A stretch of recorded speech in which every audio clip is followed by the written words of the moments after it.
अर्जुन बैल ने पैर जोड़ के कंडासी मारी गंडासी.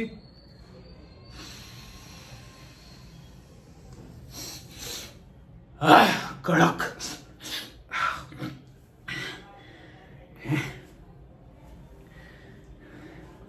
फक्त एकदा सगळा बिझनेस माझ्या हातात येऊ दे रे.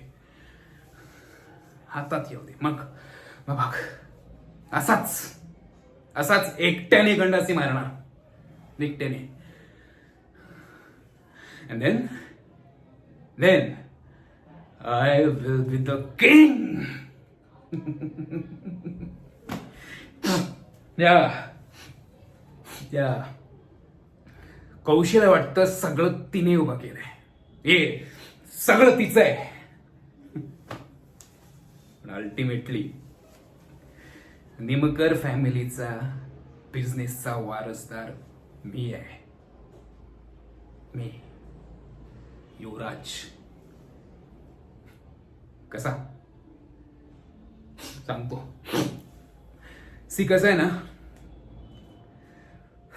माझ्या मोठ्या काकाला मुलगी झाली. तीच ती कौशी. माझ्या छोट्या काकालाही मुलगी झाली, ईशा. आणि भाई माझ्या बापाला मी झालो मुलगा एकटा. त्याच्यामुळे बेसिकली निमकर फॅमिलीमध्ये पुरुष वारसदार मी एकटा आहे. कळलं? वुमन एम्पॉवरमेंट सगळं ठीक आहे रे. सगळं ठीक आहे. त्या सगळ्या बोलायच्या गोष्टी असतात. पण आजही आपल्या फॅमिलीमध्ये किंवा कोणाच्याही फॅमिलीमध्ये पुरुषच मेन असतो. नाही दे चल झालं ना. अरे दे रे.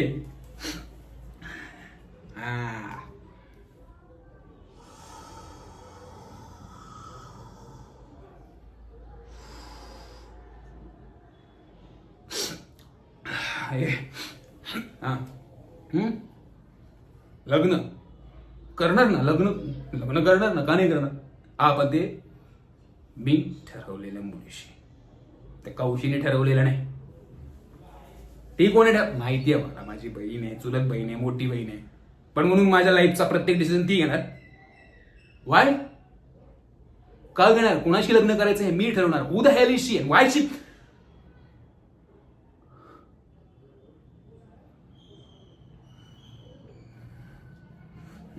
नाही असं डायरेक्ट तिच्या तोंडावरती नाही बोलता येणार. थेट काय मला माझ्या आई वडिलांनी शांत राहायला सांगितलंय.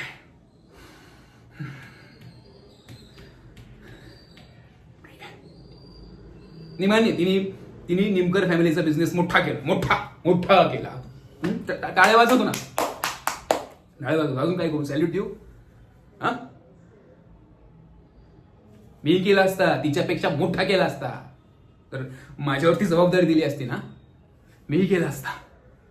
नाही कौशी तिकडे फक्त कौशी तिने उभा केले.